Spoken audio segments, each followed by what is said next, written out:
Good morning, class. How are you? Um, there is a probably we need to do one more announcement, and we move on with the class. We're a little bit late behind the schedule, so we will do it very quickly, and hopefully this will be the last time I'll make this announcement. Um, uh, please, when I set up first of all, can you hear me? Yes, Professor. Okay, excellent, excellent, wonderful. Now, when I have first of all, I really lots of you guys were very active on Padlet. That's wonderful thing to do. Um, and also, I didn't see that many of you active on Yammer or Facebook, but that's okay as long as you are active in something. But we need to be uh, uh, on time checking, always checking Padlet, Yammer, and the tools that I generated for you. These called a collaboration tools. Collaboration tools means tools that you will use it, application you will use it to raise question, to answer a question, to communicate with it. We're not gonna every class. We're not gonna make an announcement that will be taking a half an hour from everybody's time. So basically, you need to stay the whole semester utilizing all these collaboration tools. Time has changed. In the old days, we used to go to the class and sleep in the libraries. These days, you don't need to sleep in the libraries. You go and search on the internet, so you have so much time available for you there where you do a collaboration. There's where you can find out more information about your test, about your exams, about certain subject, discuss different subject with each others, especially in the case of a group work. These tools, you not just because you found your team, completed your team, you can get out from the Padlet because I might end up, you know, announcing something on form, but I won't announce it on Padlet or vice versa. And if somebody doesn't know about it, should not come and says, okay, I didn't know about it, because once I am announcing it there, you are responsible to know it. And if you don't understand it, you send me a question there. Where does the announcements happen? Um, maybe somebody else will be answering you or me. This is what do you call a collaboration. The work things has to be done that way. You cannot just you know it's not in high school where we help you to do the teamwork. I support you. You do the learning. You learn, and I support. I don't. I rather not only teach and you guys only listen, because in the future you will be running to a boss that will tell you 2 3 words and says, okay, go to this site, check this our tool, check this collaboration with team, join that team online. Always everything is done online these days, and you are from the this generation which is utilizing a lot your mobile and your laptop. So education has been shifted. The style of living has been shifted. So the reason I've created this collaboration tools and not just relying on the form of Moodles, which is we have it for our college, is the fact that I need you to be very active in these. And this is how I'm going to evaluate you. The evaluation has a two-part. One part is the fact that your final is assignment and exams and tests and all these things, and that how you were active and to reach to these final exam and test and everything. Because if you're not working with your team, how do you know how you're going to be a member of your group? And if you're not working with your group, how I'm going to evaluate you?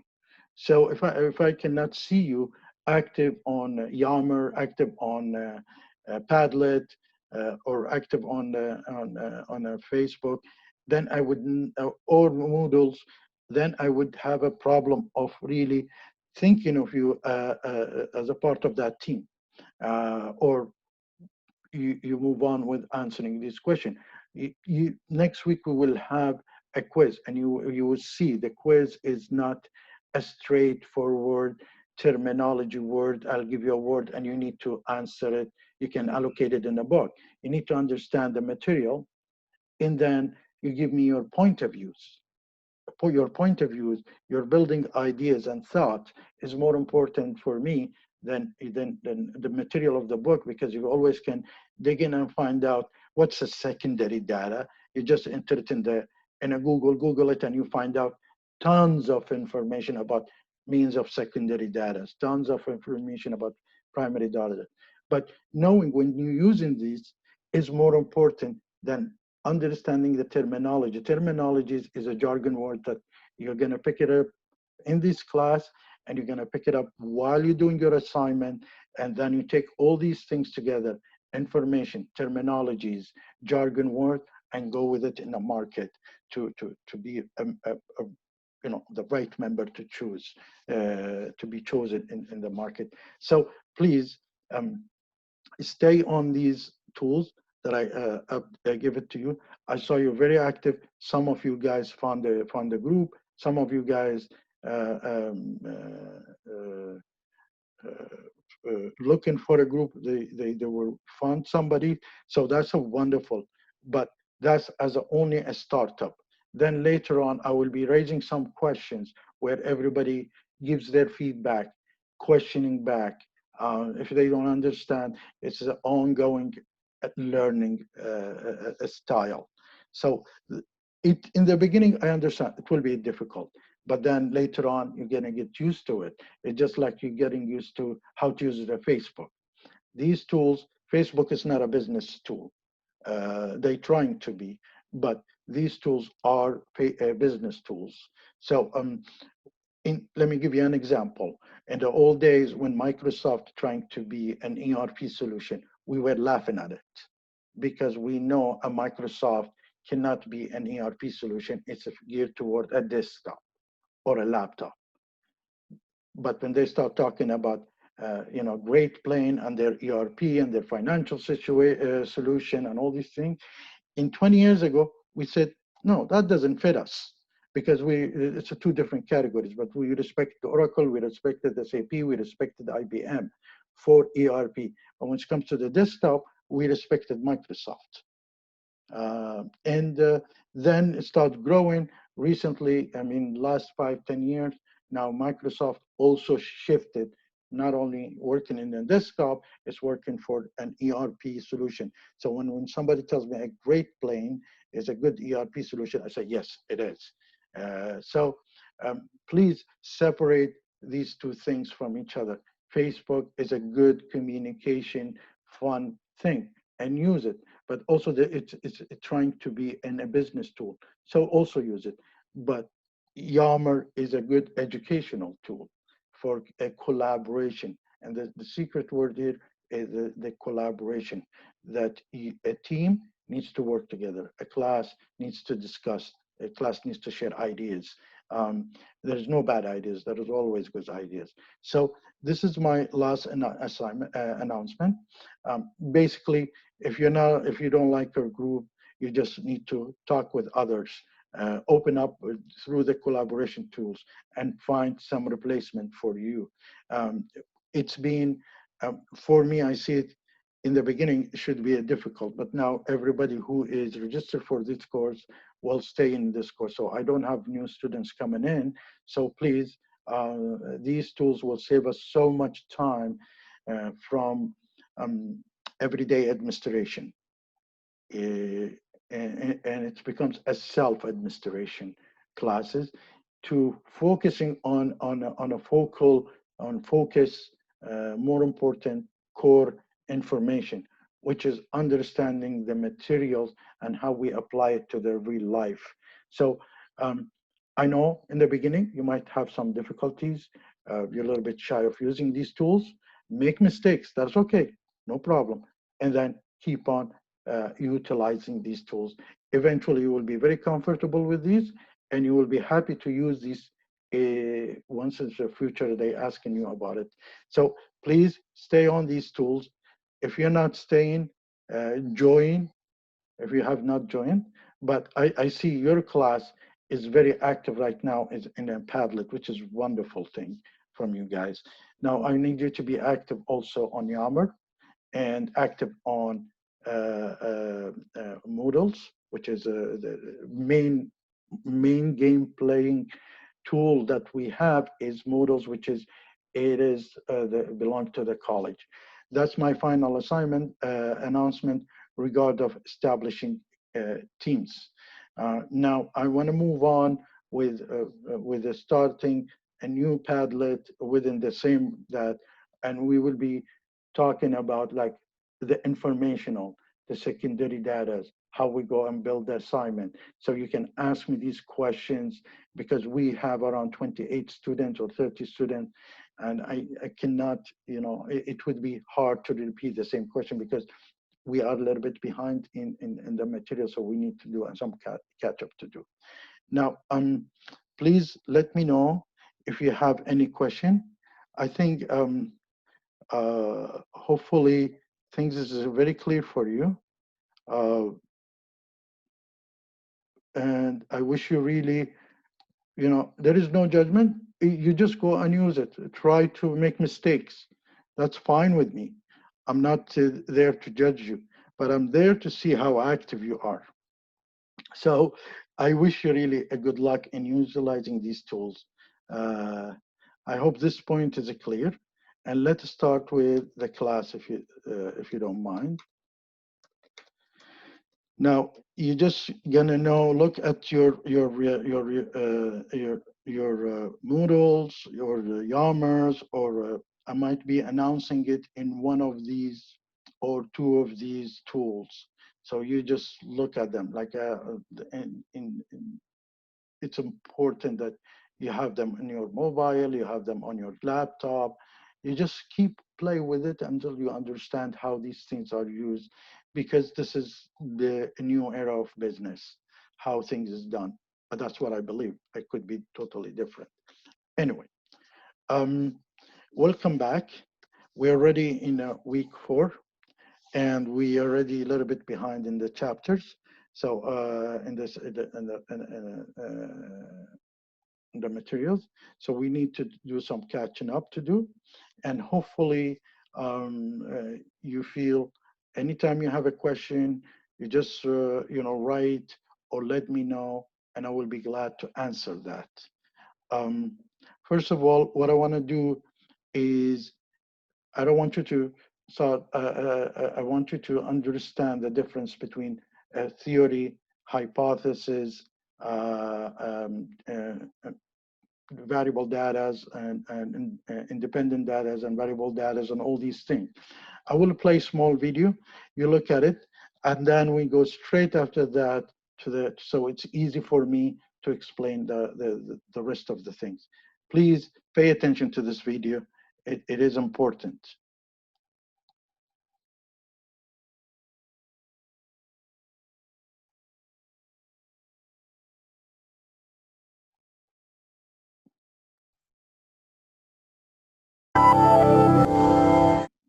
We need to get something straight. Evolution by natural selection is a theory. So is climate change. But people keep saying that like it's a bad thing.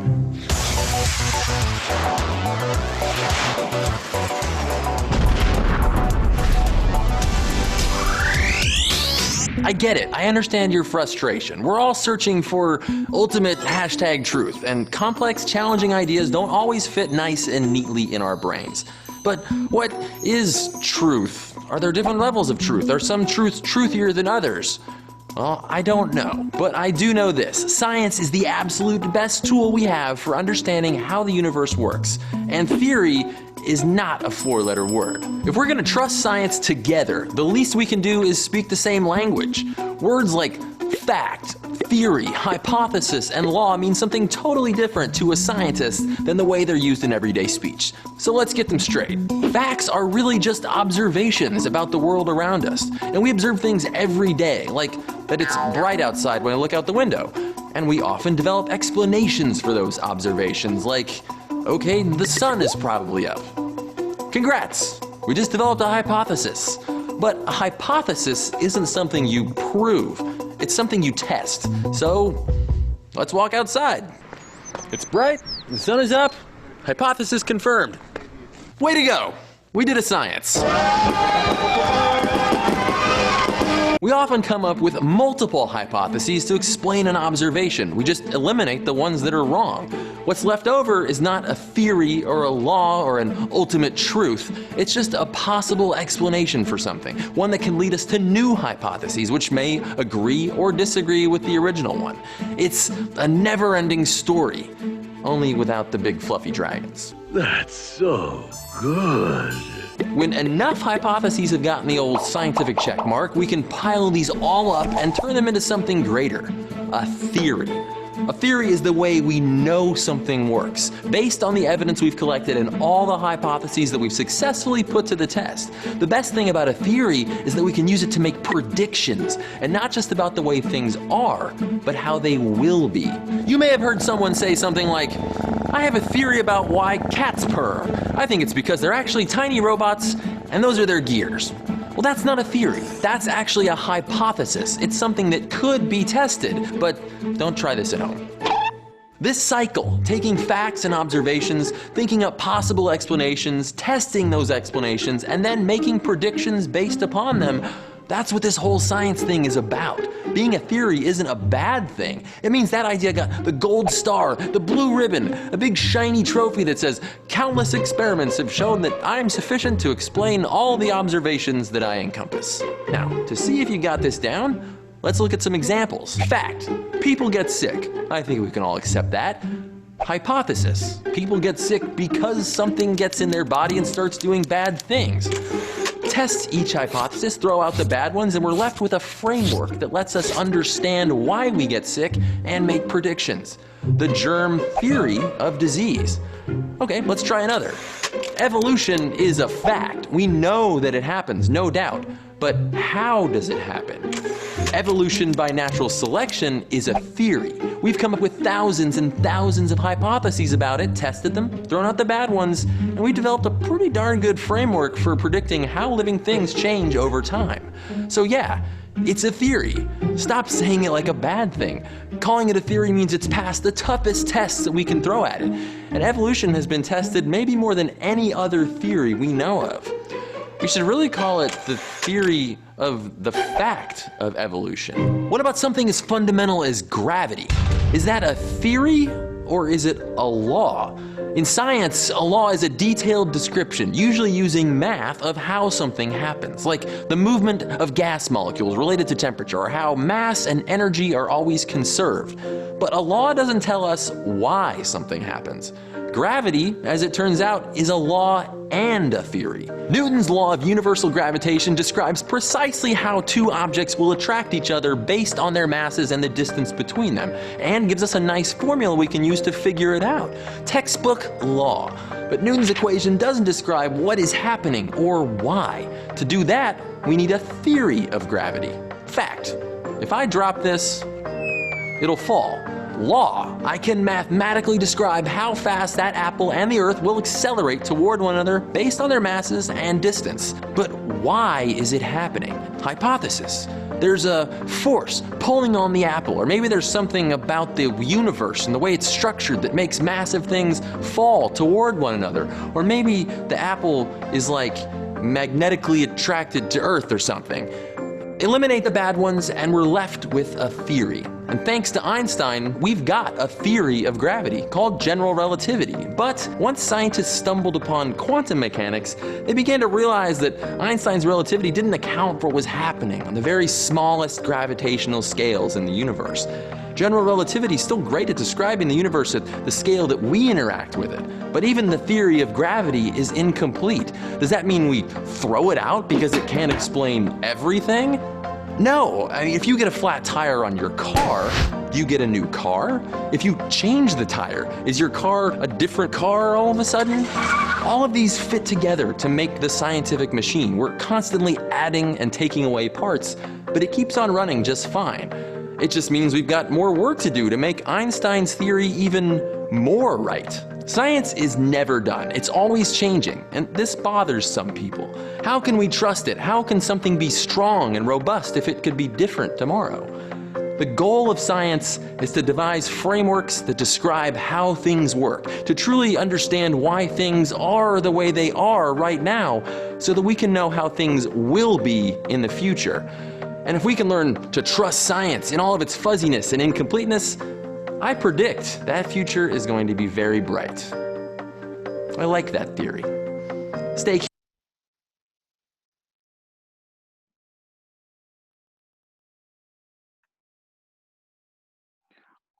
Okay. Yes. There will be a quiz next class. No. So the only reason I did show you this video, because we will be talking about hypotheses, theories, because you are in a marketing research. In a marketing research, big chunk of it, you need to define between separate hypotheses and theories and independent variable and variable. And you, during your research, you need to do understand the differences between this and come up with your conclusions. Now, let's start with the class right away.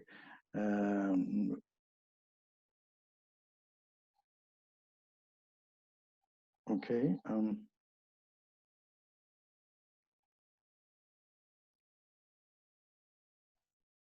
Okay.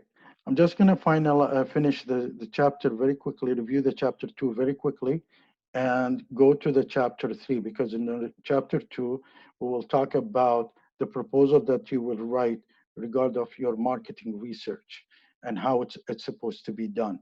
And then we talk about the details of how you're going to do your marketing research. Now, in the last class, where we have spoke about it, it's basically we talked about the marketing research process and proposal. Now, we just did this. The value of marketing research is really the additional information that is needed to make a decision regarding of this matter.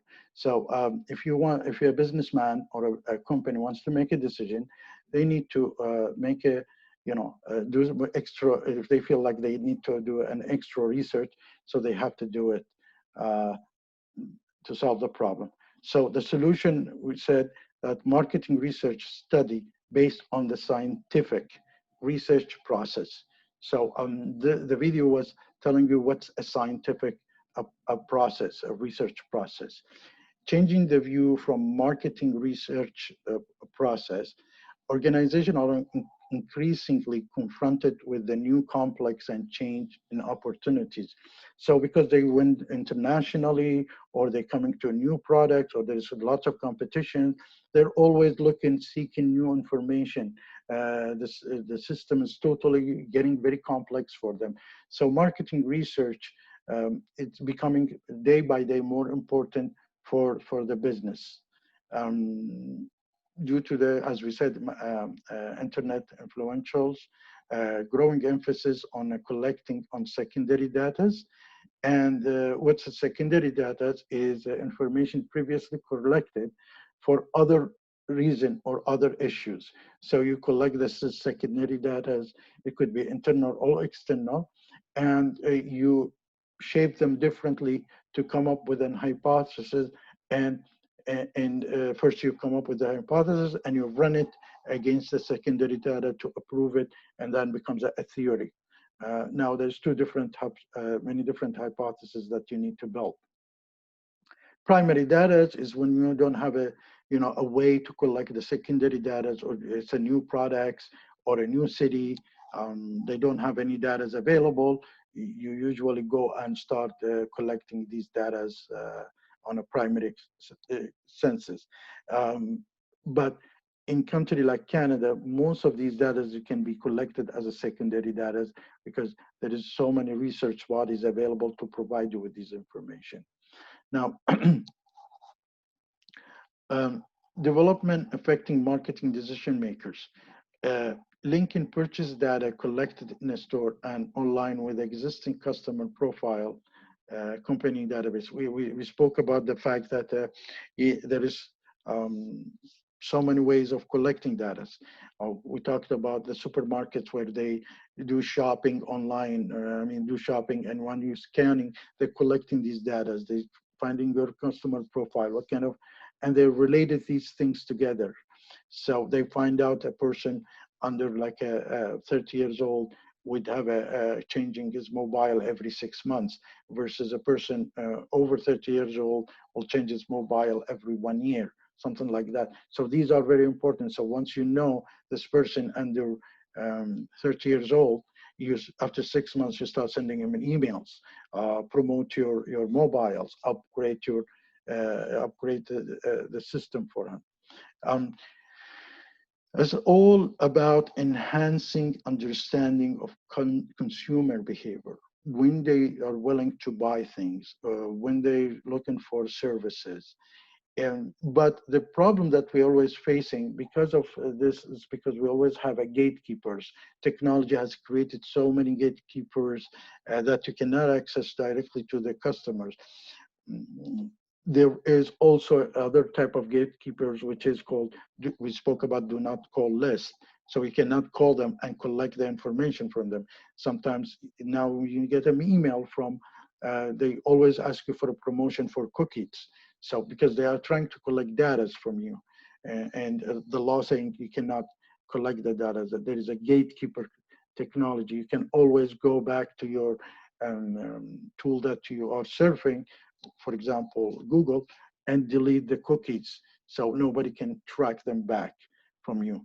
So there is so many gatekeepers that is making it more challenging to collect these practical data. So telemarketing, making phone calls, all these sometimes it becomes so difficult to do that. Sending emails through MailChimps might be some has difficulties of if you're sending it to somebody who is already saying, no, don't, I'm not gonna answer. So these are all challenges that we are gonna face in a marketing research. Now, development affecting marketing decision makers is, we said that the internet, one of them, expanding to the global, becomes a global market, repositioning of marketing research in a business to play more important. So we said that in the last class, we said now the marketing research becomes part of the whole business strategy writing. They will affect the business strategy developers with the data and the information that a marketing research will generate.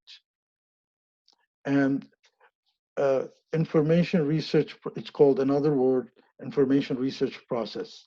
So it's a systematic approach of collecting, analyzing, and interpreting and transforming data into a decision making. So this is how you do your marketing research in your assignment. Is you need to do a systematic approach. How you're going to collect the data, how you analyze it, how you're going to interpret it, and how you convert it to information in order to be evaluated. Now, when do we need to do an information research? When the decision makers believes that the information that he has is outdated, or he cannot come up with a decision regarding of certain things, or there is a problem need to be solved, or there is an opportunity need to be taken into action. So here where they try to go back to the decision, to the research to find out how more information. most of the information could be available with the internal record system. So this is why we have business intelligence, we have the CRM, all these tools that can help us to come up with the information that we are looking for. But these are not necessarily good enough. So once you find out that these are tools that's not necessarily giving the answer to the management, there where you start doing an external research or looking for first of all external secondary data, and or you start doing a primary data, which is you go and start collecting the data that match you. Let me give you an example. For example, if you have a new product or you're expanding in a new market that has never been there, and you know there is some cities where they don't have internet or nobody came there, and you want to open an ice cream place there. Uh, First of all, you need to do a primary data if you cannot find any information, secondary data on the internet about that, especially if it's a small island out of nowhere or a village that they don't have internet connections. So this is where you need to determine the need for information research. Saying, well, if I'm doing an information research and doing a marketing research, is the result will be outweigh the cost of gathering the information? So if you're doing a research, why I have $50 this month unbalanced, and you have 5, 6 staff, accounting staff, to do one research for finding enough $50, why it's unbalanced by $50, that's a wasting of your time. But if this is happening every month, then it's worth to do this research to make sure that always your balance sheet is balanced. So this is where the cost outweighed gathering information. It's outweighing the cost. Now, will the research provide useful feedback to the decision maker? And this is when you do your proposal to the decision maker saying, okay, I'll do this research, and we feel that this research will be giving a useful feedback for you, where you can make the decision accordingly. And there where you play, you submit your hypothesis, and your hypothesis will be will create a theory for the decision makers. Will this research give the competitor too much information? So if you are doing a primary data, you go out in the market and start doing research, and the competition would know about you, and then this information could be, they will take it over because their competition and start doing your business ahead of you. So situation when a marketing research might not be needed, when they don't need it. We said in the insufficient time frame. So I have 1 month to make the decision, and you come as a marketer researcher tell me it's going to take me 3 months. So that's the timing is not good. Inadequate resources. I don't have enough people to do this research. I have one person to do this research, and this I have to take him out of certain important jobs.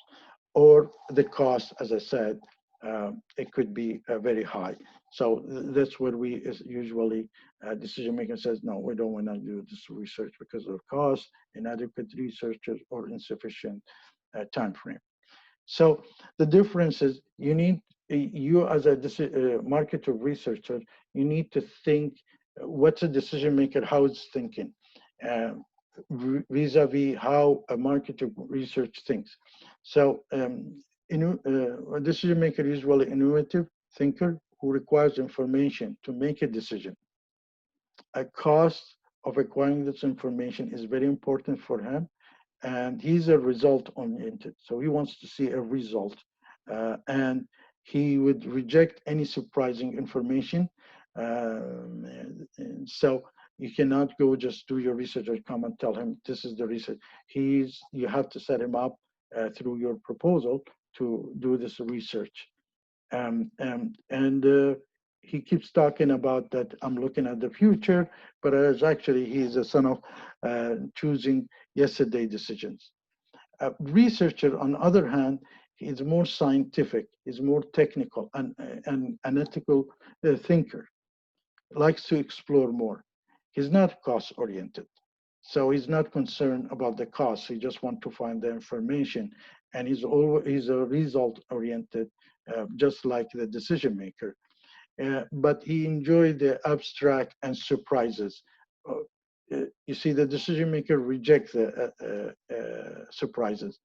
This researcher enjoyed the surprises. And he is also under the influence of the decision maker. So he likes to think of the future, but he always driven by the decision maker to tell him what kind of information he is seeking. The research process, the phases that the research process is guided by the scientific method. Research produced art has to be logical, as we said, objective, there's no subjective things in it, systematic, reliable, and valid. So these are the characteristics that any scientific method should have. So it does 4 phases, and each phase made of certain phases vertically. So the phase 1, you determine the research problem. What's the problem? For example, there is no sales, for example, or the sales is going down. So this is the problem. Now, then you select the appropriate research design. Is it primary, secondary, or what kind of research we're going to do? Are we going to do observatories or cause and effect research? Then we go, after we select this phase, we go to execute the research design that we have done. And this is the part where we move from the proposal to the body of conducting the research. And when we get this research, then we communicate it with the decision makers. Okay. So transferring data into the knowledge is the last phase. Primary goal of research process is really getting all these data and transferring all these numbers to a knowledge where the decision maker needs to understand it. So this knowledge could be built as a theory. So he understands if he is lowering the price of this unit, the sales goes up, or maybe he needs to know if he's lowering the price, the sales would not go up. So these are the theories that he needs to build and find a dependent and independent data into it. So knowledge is the data interpreted by the researchers or the decision makers. So it's when he looks at it, he needs to understand what's these numbers all about to make a decision regarding it. So as we said, there is 4 phases. So the determining the research problem, first we identify and clarify information needed. So what kind of information we need to identify. Then for example, we needed to know why the sales level is going down during this time of the year. Then we need to define the research question. When we identified the problem, then what's the question we'll be answering these? Maybe because of the range, maybe because of we are targeting a wrong generation. Maybe because of online, people are buying more. So this part, and then we specify the objective and confirm the information value. So would be our objective, and we try to confirm these information. Now, on the second phase, as we said, we select the research design. We determine the research design and the data, whether secondary, primary data, we're going to collect it internal or external. These are all should be part of your select and research design. And then we're going to go and develop a sampling design. So if we have a 1 million, we don't question our samples. We're not going to question only 5 people and come back with a decision. If we are trying to target 1 million, we need to, make sure that we have enough samples to represent the real market, who we are targeting in that. Maybe we're targeting the white, female, uh, middle class, middle income. We're very clear with the sample that we're going to take from which segmentation. And we examine the measurement, design, and have a pre-test of the questionnaires. We can pass it to friends, see how he sees these questions, whether if we are putting yes and no and the numbers, see if he understands these questionnaires.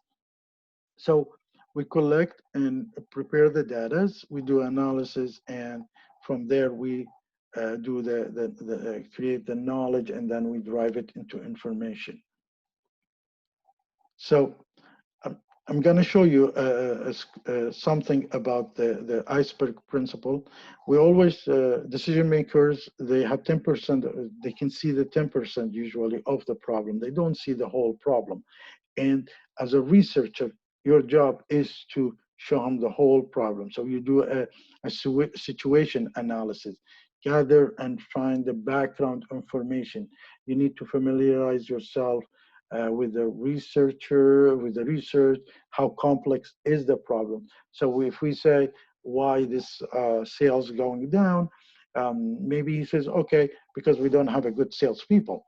But actually it could be much more complicated than that, is the fact that we are not targeting the right people at the right time. We always, and then we need to specify the unit of analysis. For example, how many people walk in the stores, and in how many of these people are buying, and what type of the people are buying. This is the unit analysis that we are defining. And sometimes we need to do an exploratory research. As a good example, we can walk into a store and just watch people who is buying. It could be somebody is writing a form, and it could be says, well, when I walk in the store, I don't buy, I see the things and then I order through the Amazon. But when you're watching, you will see that the fact that this person is really buying. So there is also exploratory research that you need to look at whether the comments that is made, he's not, the person is not lying, but the person does not see that part. So you need to look at the live cases sometimes. Descriptive research, this is a really um, people think that is it's you need to describe things. It's actually you need to put collect the quantitative data to answer the research questions. So the quantitative will convert the data to who, what, when, and how. It tells you. So who is buying, what is buying, when he's buying, where he's buying, and how he's buying. Those are all the answers that you need to answer when you do a research for a store, for shopping. Um, a person could be a young person, 40 years old person, 50 years old person. The young person is buying online. He's buying electronic during the nighttime and through the mobile, and utilizing his debit or credit card of his dad or something. So all these things is called a descriptive data. The casual research is that the fact that collected data that enable the decision makers to determine the cause and effect. So you need to clear a variable, a different variables, the dependent and independent variables. And the dependent variables are variables that with changing them, the independent, we have two type of variables. So the independent variable are the variables that even if they change, go up and down, the dependent variable will affect. So if say timing is important for shopping, so at 1 o'clock, if you go on a search on the Googles, it will show you this store at 1 o'clock will be shopping way high. At 5 o'clock, shopping is really low. So the independent variable is the timing. And if it goes at 1 o'clock, you see this shopping levels goes up. And if it goes at 1 o'clock, the shopping level goes down. So this is affecting this one. So this is the difference between dependent and independent. And you need to see the target population. So as we said in earlier, when you're collecting the data, you should be collecting enough data to make sure that it is real to very clear to realities. Now, there is census, and the census also you can find so many census available by government of Canada, government of US. You can always use these information. And we said sample is a small number of members of targeting population. So you take the samples and you have to do a deviations for the chance of error of that sample.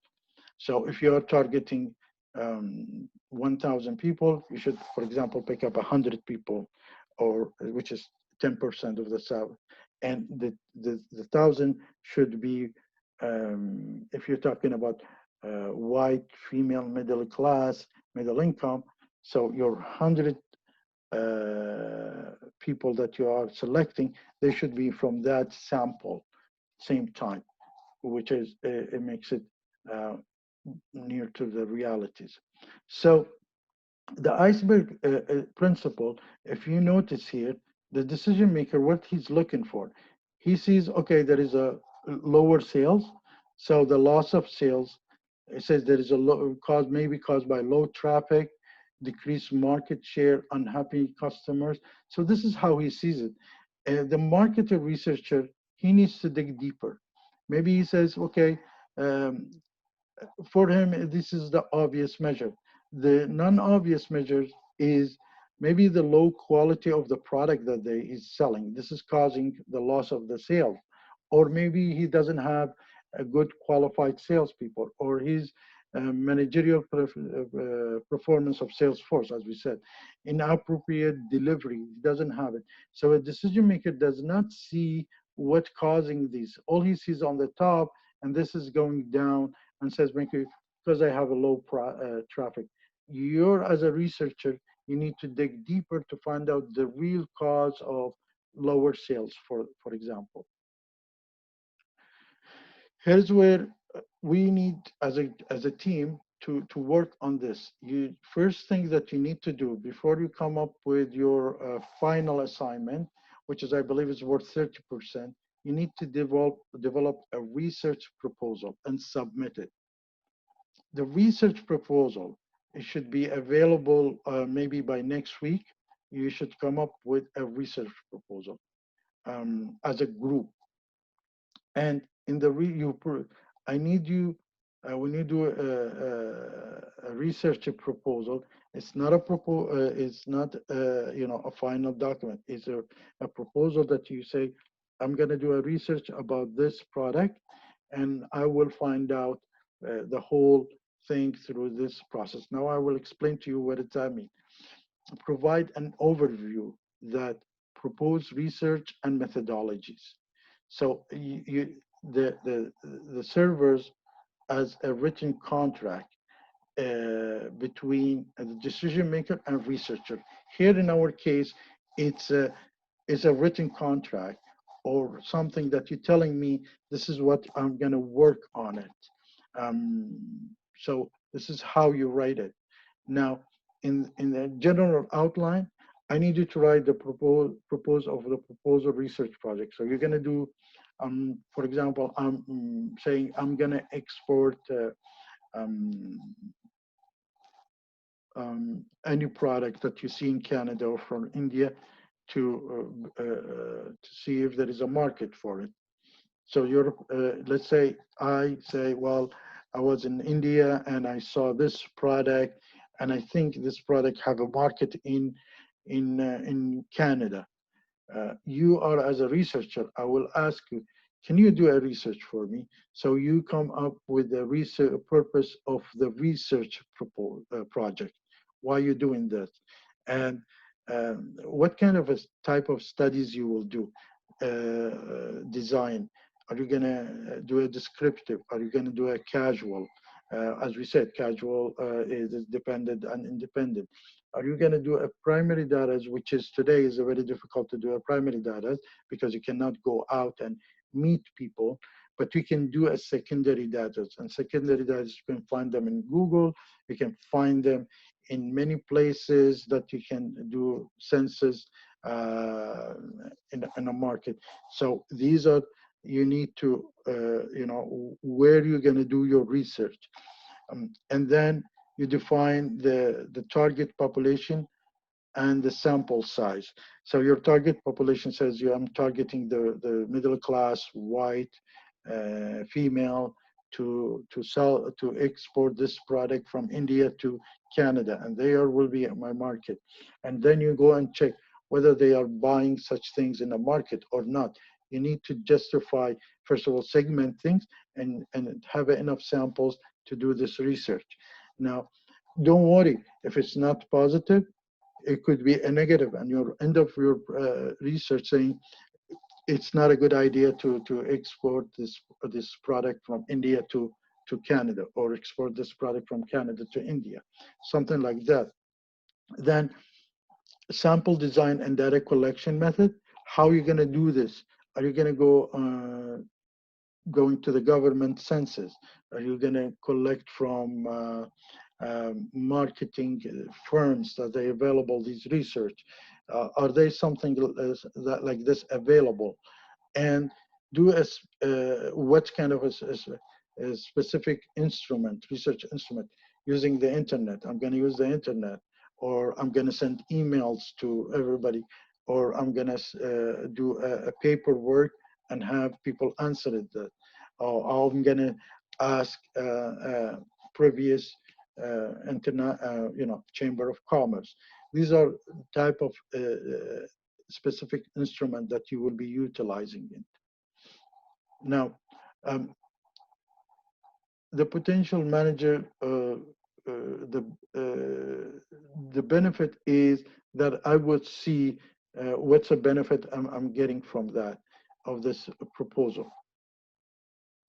Now, here the proposed cost of the total project, you cannot put, as a student, you would not put that, but usually in a regular proposal, there is a costing. So please try to dig out some proposal available on the internet to see how these things is working.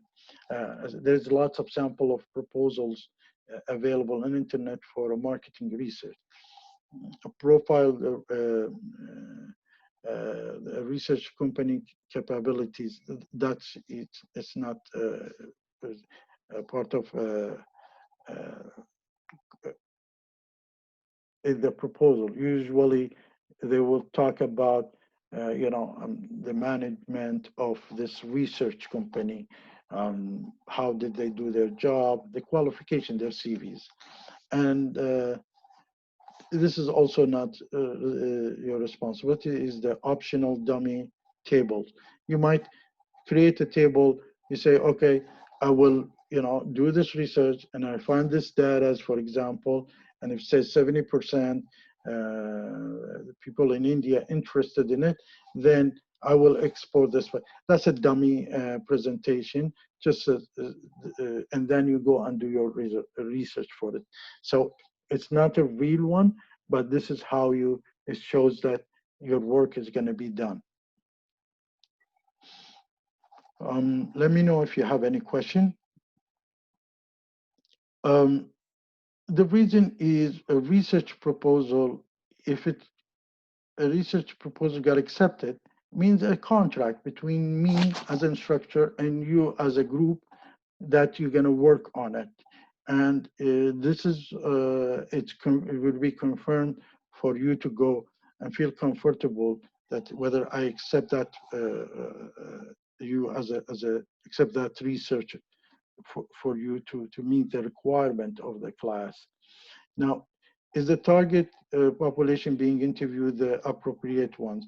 Now, ignore this part because you're not going to be, if you can interview people, that would be wonderful. You go outside and interview people, but if you can do it online, that's also wonderful. So you want to make sure that these people are there. And the question that should be asked in the project, are there other questions that should be asked in the project? So as we said, when I say the sales of this store is going down because I don't have enough traffic in my store, you as a researcher said, well, maybe you don't have a qualified salespeople. So my response to you says, well, can you find out? And then you come up and start writing your proposal, your research about how qualified these people are, and how you write your proposal about how your final research should show that whether your hypothesis is true or not. And that's where it could be two, three hypotheses true, and one hypothesis is not true. So you might find out that, okay, you don't have a qualified salespeople, you don't have enough people or traffics there, you open in a wrong timing, you don't offer things online, and you are not targeting the young generation. But then when you come and you find out I'm selling a golf equipment, then maybe not targeting the young generation is a null hypothesis. It's not true. The rest is true. So this is how you build your hypothesis from dependent and independent. And null hypotheses usually help because now you're canceling the one of these option as a decision maker to make. It's not to invite the young generation, targeting the older generation for golf equipment. Okay, now we finished chapter 2. Probably we will take a 10 minutes break, and then we come and continue with the chapter 3. Please, I will be available for you here. If you have any questions, you can ask me now, or you can leave it until end of the class where we do the chapter 3 and we do more details on different type of research, primary, we will do lots of things about secondary data and how you can collect it and how you validate it. Right now, I hope you do understand how you're going to write your proposal. Please go to chapter 2, look at the chapter 2 to understand better how you write your proposal for the research. And then I need you by next week to do your proposal sent to me with your name and your group members. One person will be in charge of communication with me, will send me the research proposal and says, this is my team, and this is our research proposal. I will read it. I will try to approve it or change a little bit of it and send it back to you when we get the final, so you can be on the road, start working on building your research. Okay, we will take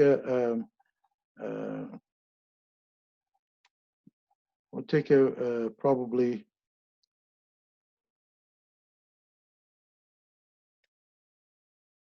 5 minutes. We'll take a 10 minutes break.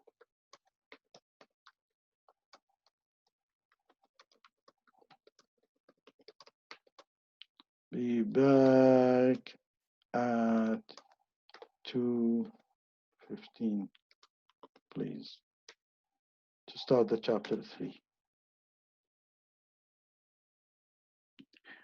when you are in a class and you before the professor shows up or after the professor shows up, you sit together and you start talking about the course or talking about your daily issues. Um, or you sit together and says, okay, let's meet on Monday or Tuesday at 1 o'clock to discuss the assignment. And this is that day when you meet around a table and start sharing ideas. Think about it as a virtual, became a virtual. And the virtual is, that's what you call a collaborative application. So the good part of it, if you're a group of five and one of you says, "Oh, I cannot meet you on a Sunday at 1 p.m. because I'm working." In this virtual collaboration application, he doesn't have to show up on the same time. So he can be coming, later on, add on to you guys. And maybe one person start shooting one question, says, okay, guys, we start doing this assignment, and puts his feedback. 2 hours later, somebody comes in and sees that and says, okay, this is the question that we need to answer, this or that. And then somebody is replying, and then somebody. So this is usually when offline, we do it, we sit together in a round table. Everybody will have looking at each other, has a notebooks, and drinking and eating and talking about the assignment or talking about the exams or any other chat.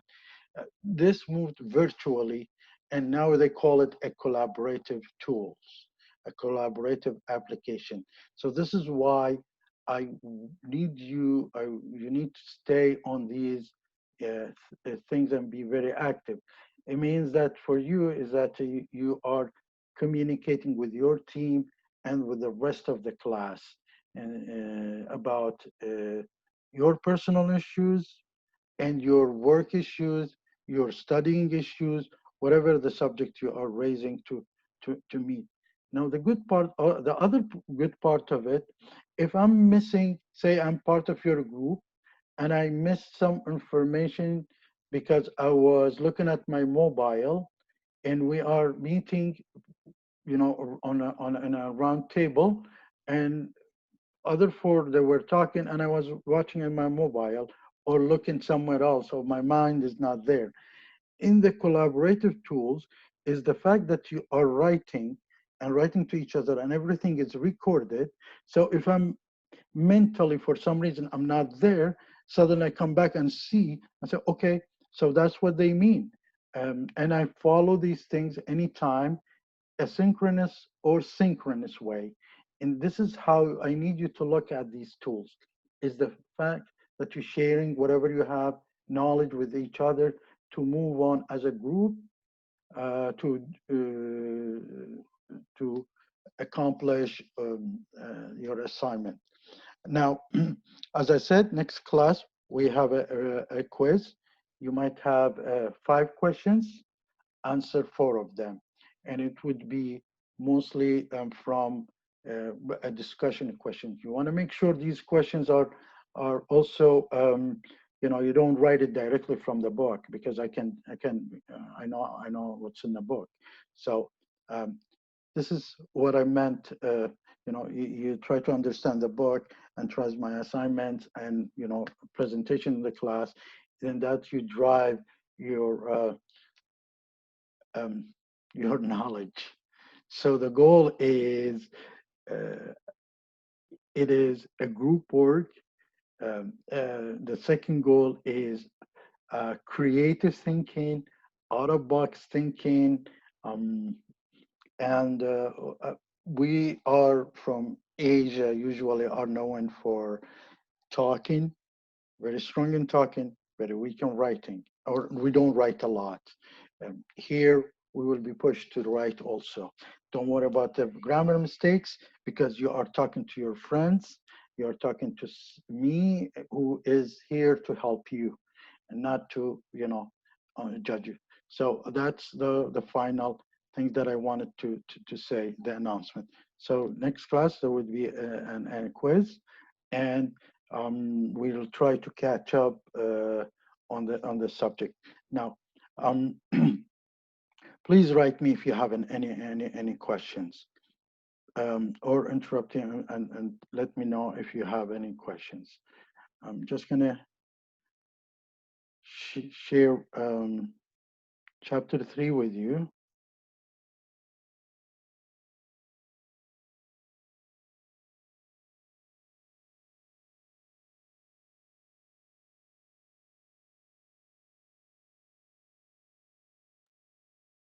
Okay.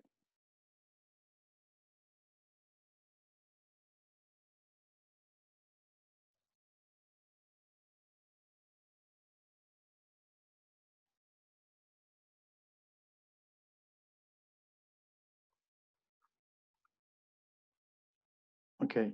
Um, in chapter 3, mostly we're going to talk about secondary data's, um, uh, literature review, and hypothesis. And we saw in the first class that basically a video which has explained the difference between theory, hypothesis, and I think they were talking also about dependent and independent. Now, very quickly, um, we will try to understand the nature and the role of secondary data, because most of our work could be based on secondary data because costs very less of it. How we conduct the literature reviews, because before we do any research, we need to understand about the material, what we are researching for. If they put us in a store that sells ice cream, they have different literatures that we need to understand about ice cream than if they put us in a store to do a research for gold or watch, expensive watches. They have different materials, so it's not the similar. The methodology is similar, but the literature that an expensive store for selling watch is different an ice cream store. Um, then we need to identify the sources of internal and external secondary data. Capitalizations. When we supposed to do this? At what stage? If we are doing a primary data, do we need to do a capitalization? No. But if we do a secondary data, we have to set up the capitalizations before we go and do our research and understand the hypothesis and the independent and dependent variable. Hypothesis eventually will build a theory, and in the video it also says that. But hypothesis is made of the dependent and independent variables. Now, the only reason secondary data is gathered for the purpose, they are usually gathered for a different reason, but we can extract the right data from that, or adjust them to our need. And they could be two type of secondary data. There is the internal data and there is the external secondary data. Internal data is usually, as I said, you can collect it from the marketing, from the sales, for the purpose of uh, bringing a new product or selling more. These data is usually available in any stores. The salespeople can tell you about it. The management can tell you about it. And if you're talking about mid-size to large size supermarket, like Walmart and other places, they have ways of collecting these data. All of them have these wonderful application who collect these data about consumer. Once you cannot find these internal secondary data, then you go to the external secondary data. And most of you will be digging into external secondary data. That's from because you will be doing something maybe is not your business.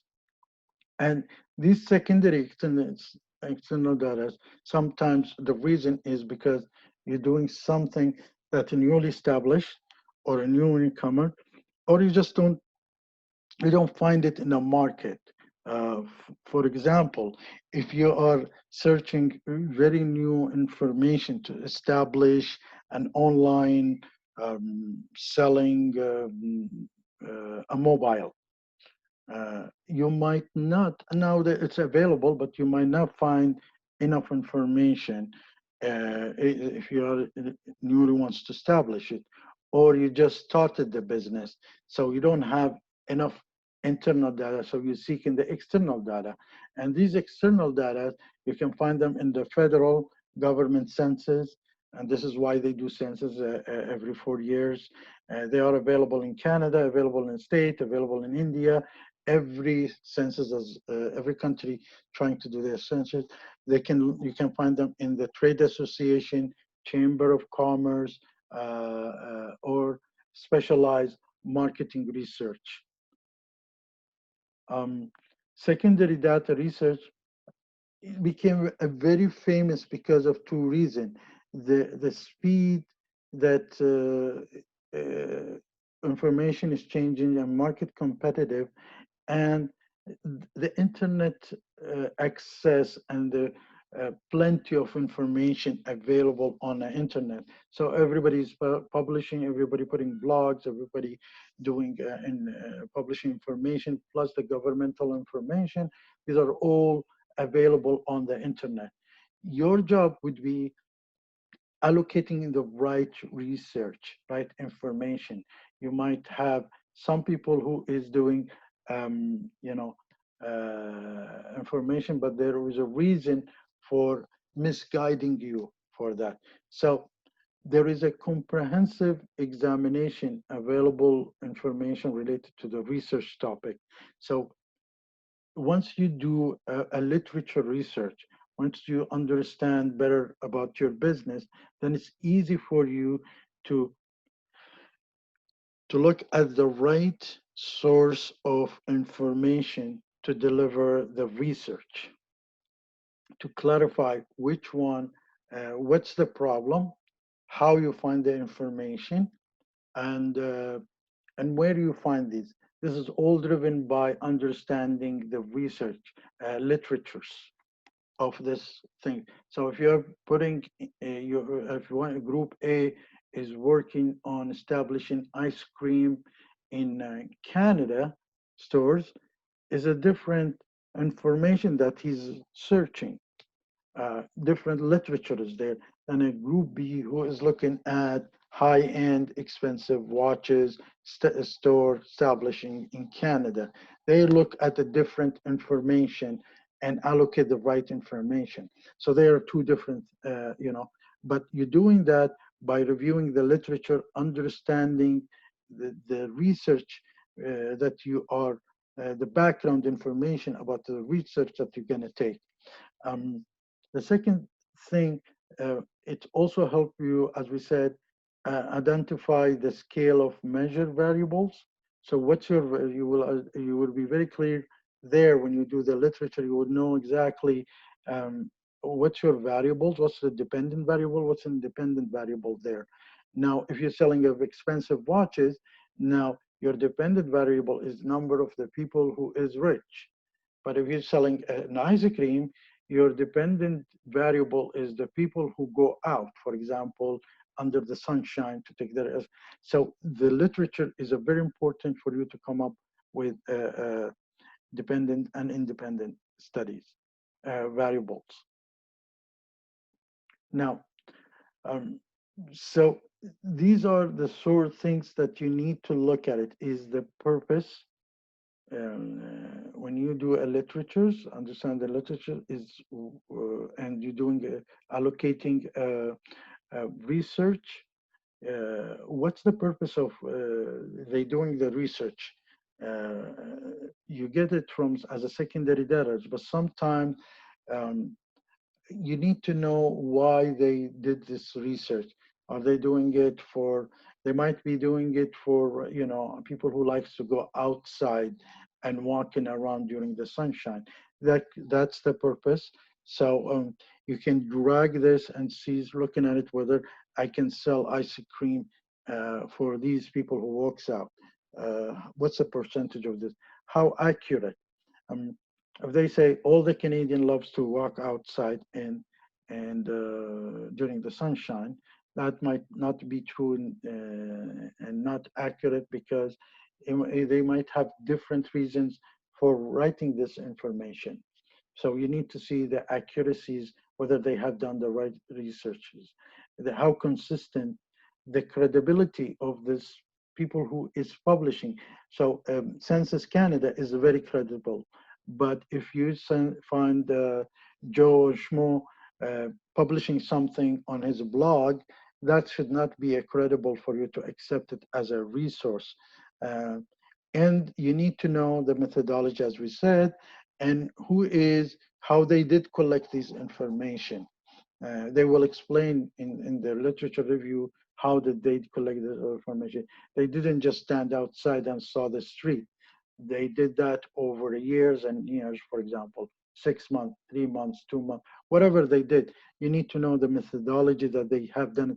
Did they take numbers, or really they went to for example, an ice cream place, stand there for 6 months and they saw how many people buying this thing?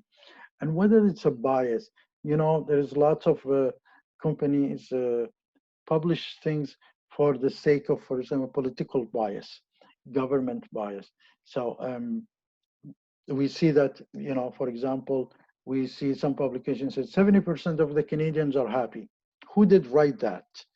Maybe true, maybe wrong. But if somebody who is writing this is not coming from the government, or let's say this party wrote this because they are in the government, in the power, and they said 70% of the people are happy. They're trying to promote, for example, their own party, saying, when we are governing this country, we have 70% people happy.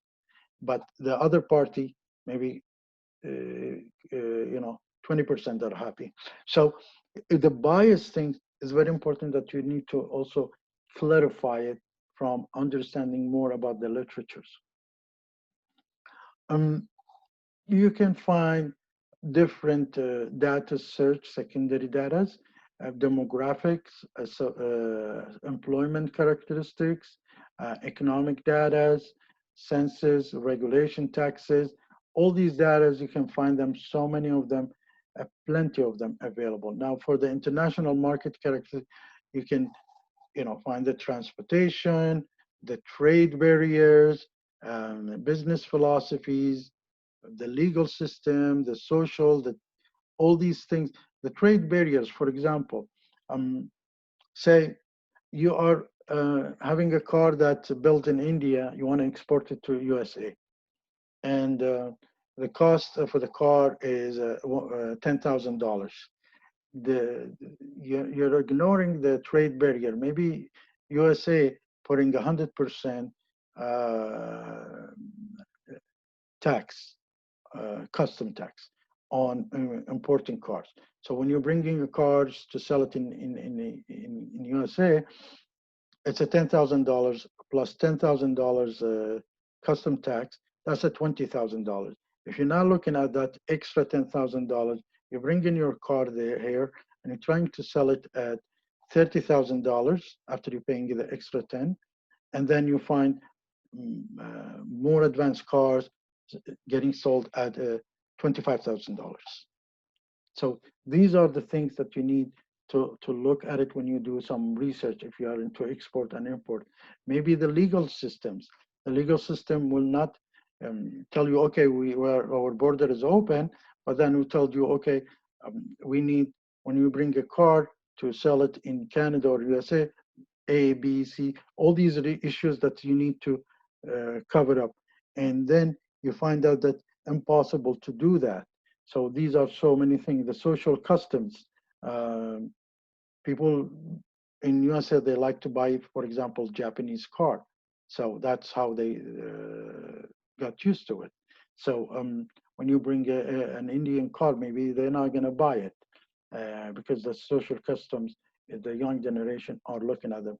So all these things, you take it into consideration when you exploring the secondary data to prove your hypothesis and then to build your theory. Within the company, we said there is two secondary data. The internal secondary data, which is within the companies, is usually that you can dig in and find out this information from the store itself, or from the, if you're working for a Walmart, from the Walmart, they have these data. Or you're working in a chain store, they have, or small store, they have these information. The customer name, the address, where they're located, the class of products, the salesperson, all these data can be collected from the sales invoices, the account receivable reports. You can collect these data like once again, customer name, product purchase, customer percentage. These are all information that you can collect. The quarterly, when you can sell, when you cannot sell. For example, if the sales invoice indicate that the customers, most of them, they're coming to your stores, which is they're located in Scarborough, and most of their addresses is in Brampton, or they are in Oshawa. So the research will be saying, okay, so most of my customers are coming from Brampton. Why I don't open a store in a Brampton? And this is where, or why I don't move to Brampton, something like that. So all these driven from your internal secondary data. So the secondary data is it could be a customer letter, it could be how much satisfied, dissatisfied, that's internal. Card overall, how much is using the card, overall performance. You can send a mail.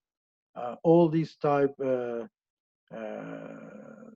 can collect from as an internal data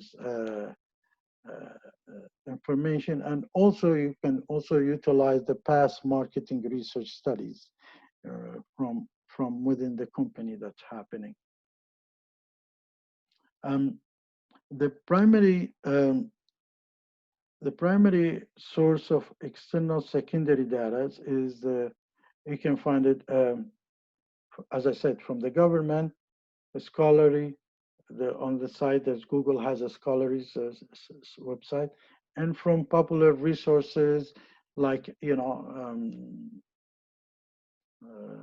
I don't know, probably technology evaluation centers. Usually they publish popular sources. The company that I used to work for,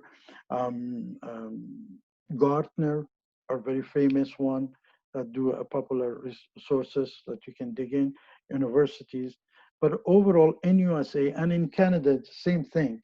There is a North American industry classification, which is, it has 4 codes. The first 2 codes will tell you the industry itself. So if you're talking about food industry, let's say 1, 2. Then if you're talking about ice cream, so ice cream within the food industries.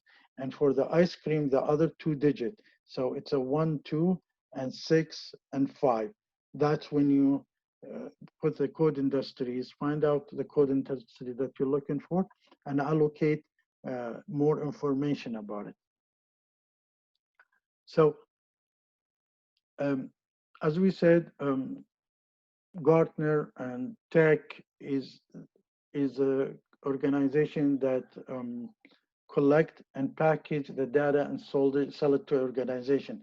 A package data that say, if I want to implement an ERP, I will seek some information, and sometimes the information is not enough for me.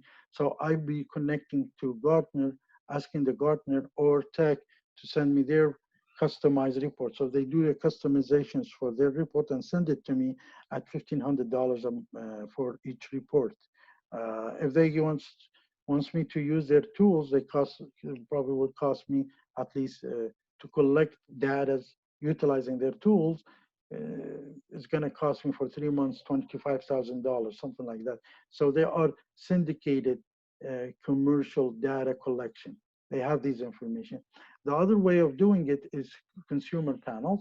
You bring 5, 10 people and you ask them behavior, you monitor them, and you write a report about them. The media panels, the best example is when you watch a movie and you see is rated R, rated B7, they rate, or you ask them on the consumptions habits that they have. Our store audit, as the name of it, you look at the provide qualified data pretending to the sales of certain product, or so you collect the data from the salespeople. So there is so many sensors, as I said, in USA and in Canada. You can go and dig in from the internet, download it, and they are governmental and very official, very ethical, and very trustworthy to look at it. And there is sensors on construction and the wholesale, on managerial industries. You can, business statistics, monthly labor review. You will see, if you check the news, you will see, okay, there is an increase in unemployment or in decrease in employment. These are all senses happening and help you on building the business. So for example, if you're looking at the unemployment census, and you know there is a theory says the more unemployment, the higher level, the more people will go to school. So there is a dependent and independent data. And suddenly now you will see lots of people are trying to get into the school again, to universities, because the lots of people are becoming unemployed, and suddenly the universities and colleges are booming because these people are interested in that. So these data you can collect it directly and indirectly driven, but you need to know these literature before you derive such an information from it. Of finding a need causes. Now we spoke about descriptive data. Now we talk about the causes, and this is the methodology that you're probably going to use. Most of you are going to use for doing your marketing research. Is that you need to know dependent and independent variables and what cause what. Some of stuff like it would cause 100%, an increase of something of the 100% will cause an increase of 100% of the dependent variable. An increase of 100% and in the independent variable will increase 100% and dependent variable. A decrease 50% or 100% in the dependent variable will maybe decrease 50% of independent variable. An example, I have a clothing store, a t-shirt worth of $100.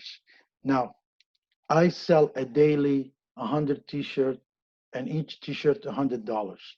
Now, if I increase it to $200, the research is telling me that I will not be selling extra extra 100 t-shirt. My selling will be coming down. So if I'm increasing $100 and my t-shirt becomes $200, I might be ending selling 75 t-shirt instead of 100. So this is dependent and independent data.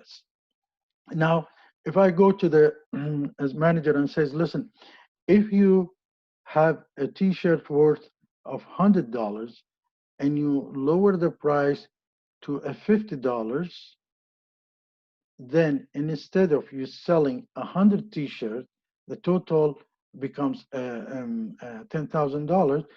If you lower it to $50, you will be selling 1,000 t-shirts.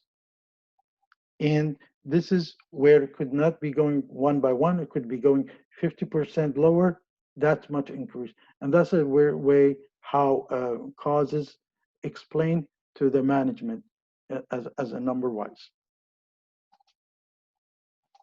But before you do that, you need to conceptualize. The conceptualization is the fact that you, once you're doing a primary data, you usually don't conceptualize. You just put the numbers and will drive you to a conceptualization and understanding the relationship between dependent and dependent data. But if you want to do a secondary data, that's where you are basically first you put a conceptualizations for it and says, okay, my goal is to see what if I reduce 50% of the price, how many numbers will be increasing? And that's where we do a research for it. So in the secondary data, you need to build the conceptualizations first, and then you work on this. On a primary data, no, you don't need to do that because it will be developed through the primary data that we're going to do it. So elements required to conceptualize and test the model is the variables, which is dependent variables, independent variables, and there is a word called constructs. Is things that you don't see it, and I will play a short video that later on to understand better what a construct means. It's something you don't measure it. It's unmeasurable and directly. Now, you have any question? Okay. We will play that video in the end so you will understand what is a construct means. Now, the relationship, it's, as we said, you need to clear to understand what's a dependent variable and what's independent variable. The dependent variable or variables will go up and down according to if the independent variable goes up and down. If the independent variable stay constant, the dependent variable stays constant. If independent variable goes up, this would go up or down. And if it goes down, this goes up and down. And you need to understand the relation between these two. So it could be, and this is where is the hypothesis comes in. How is this relation is working? How much is this goes up will cause how much of this dependent variable goes up or goes down. This is where you build your hypothesis. The possible answer to a specific applied research. That's the best description. Developing a descriptive hypothesis is when you are explaining not numbers, it's just you saying, okay, 1 o'clock, it's hot here, so there must be a sunshine outside. So you go out and see the sunshine. This is the possible writing the hypothesis and descriptive for it. Now, the causal hypothesis, as I said, is a theoretical statement about the relationship between the variables. As I said, how much this goes up, how much this goes up, how much this by how much goes down, this is how much. And then you have, as I said, if it goes up and this goes up, this is a positive relationship between two variables. And if this goes up, this goes down, this is the negative relationship between the two variables. As I said, if you increase your price, your sales goes down. And if you decrease your price, your sales goes up. This is a negative thing between them. But if you're targeting, if you have your mobile and you're targeting the young generation, the more you target the young generation, the more your sales goes up. The more you're targeting the older generation, the more your sales goes down, something like that. but there is the positive relationship and the negative relationship between them. So the characteristic of a good hypothesis is follow from a research questions written very clearly and simply and testable. We can test it. We can see that it's a clear thing. Um, this is what we said, preparing a conceptualized model is visual representation and relationship that's studied. So there is two options. When you have a primary data, you don't conceptualize in the beginning, you can conceptualize in the end when you collect the data and start seeing it. But when you're doing secondary, to do your secondary, you need to have a conceptualizations for it, an idea of what you are looking for. And then you build the questions, and then you look at for the search, and then you find literature, and then you build your marketing research accordingly. So these are, keep in mind, this is the two different the differences between working on a primary data and working on the secondary data. So here is a sample, a new technology adoption. There is a positive relation between income and new technologies. The more you have an income, here is a positive. The more your income, the more you adopt quickly.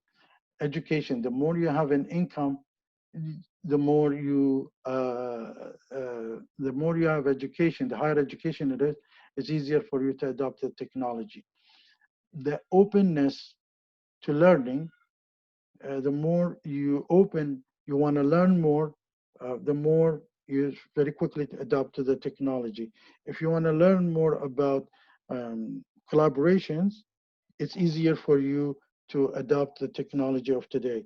If you want to learn more about, supply chain management, or you want to learn more about marketing research, it's easier for you to adopt the technology. But if you're not happy with the technology, you discomfort, so there is a negative relationship there between them. The more you are discomfort, the less you are adapted to a new technology.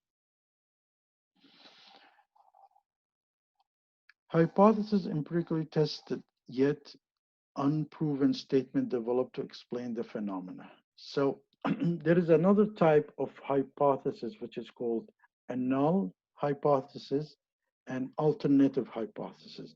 Null hypothesis, you suddenly find it's warm and you say, okay, it's sunshine outside, and you go out and you don't find a sunshine. You find it a humid.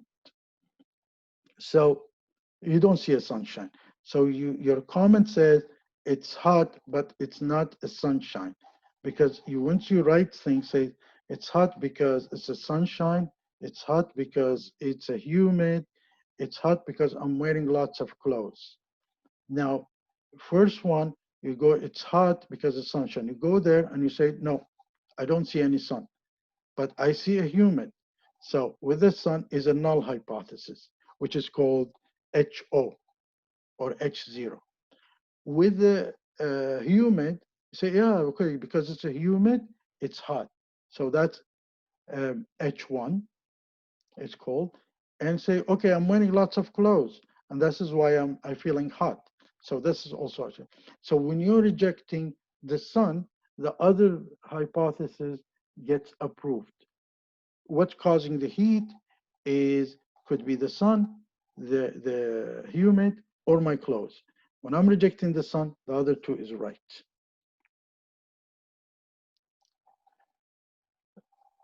It's also, when you do a null hypothesis, you need to verify your parameters, a true value of variable. You can say, okay, you're at home, you don't see sun, and you go, or you say, oh, because there is no sun, maybe the humid and the clothes that I'm wearing. But you didn't go outside, you didn't verify it. But when you go out, you verify there is no sun. So you have to set up your parameters to say how I'm going to build the null hypothesis to go with the rest of the and this approved hypothesis. And this is done when you have so many reasons for to come so many independent variables causing one dependent variable, and some of them are false. So you use that to just put an X on and ones that is not leading you. Now, earlier classes, we spoke about the Santa Fe Grill Mexican restaurant. We will discuss this maybe in the next class. So in every chapter, in the end, this case gets developed day by day. So I need you to look at this case, and next class, we need to share it as a group and says, should the owner of the Santa Fe Mexican restaurant go back to restate their questions? And you need to look at these questions, whether they have in their mind to open, to expand, whether they are looking to upgrade, changing the issue. So we need to discuss this maybe in the beginning of next class, hopefully after we do the quiz, if we have time. Now, very quickly, I think we have managed to cover chapter 3. I will show you a very quick video, and then you feel free to leave after this video or stay to ask me any questions.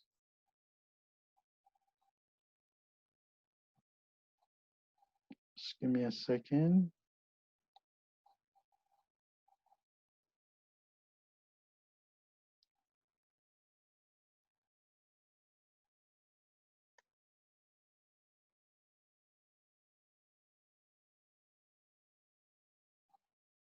Okay, got it. So it won't take that long. So 1 minute. Gallons of gasoline is not a construct because we already have a way of measuring it in gallons. Intelligence is a construct. How do we measure and define intelligence? We have the IQ test, or maybe we could measure intelligence with grades, but grades may also help us measure something like how hard we're working, like effort. Effort is a construct. We might measure effort by how many minutes we spend working on homework, or by grades or GPA. Age is also a construct.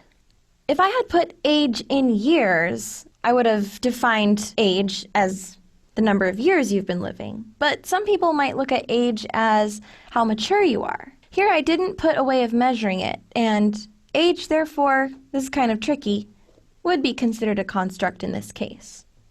So maturity, age in years, and wisdom are all 3 different ways you could possibly measure age. Hunger is also a construct. Hunger could be measured by how often your tummy grumbles, or by how deficient in nutrients your body is. Annual salary in US dollars is not a construct. That's because we put in US dollars, and therefore we have a way of measuring your annual salary. And finally, itchiness is a construct. How would you define and measure itchiness? I'll let you ponder that one yourself.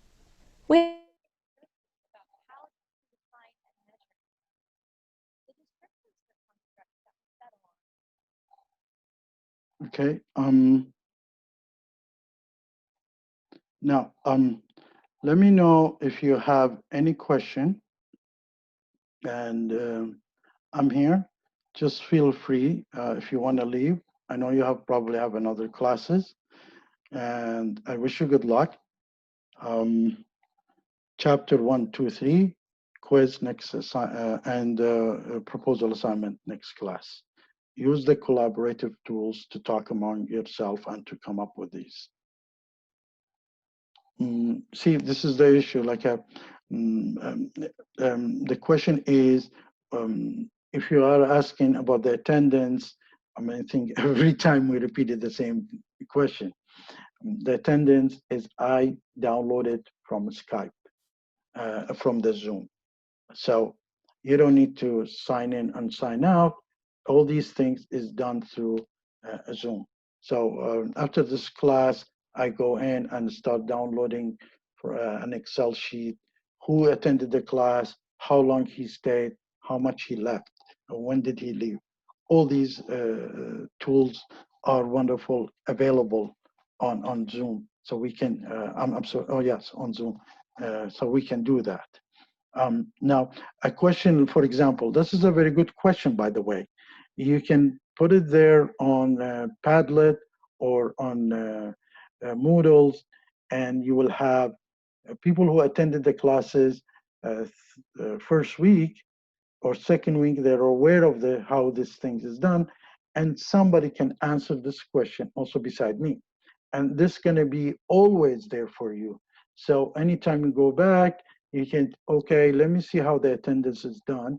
And then you go, oh, okay, so this is the information about the attendance. So the attendance is, the instructor said that, Faisal said that he downloads it from Zoom, and he can save it and submit it to the college. So that can save us so much, time from the attendance. My group, which is you made. Okay, if you don't know anybody of your group that you are made, the only thing you can do is really go on the Padlet and says, this is my name, and anybody knows that I am from which group. And if nobody says that, announce that this thing, you are not in that group. So then you make an announcement saying, okay, you find people who has 4 people in their group and they're looking for someone. You can join them, or 3 people, and then you're looking for someone, and you can join them. That could be in, you make that announcement on Facebook, on Padlet, on Yammer. These are all the places that you can allocate your group in it. You guys been very active, by the way, in Padlet, which is a wonderful job. You have set up your team very well, and all you have to do now, we take it on the next stage of communications using these tools that available, uh, that the college have provided us with it. For example, when Moodles is one of the tools.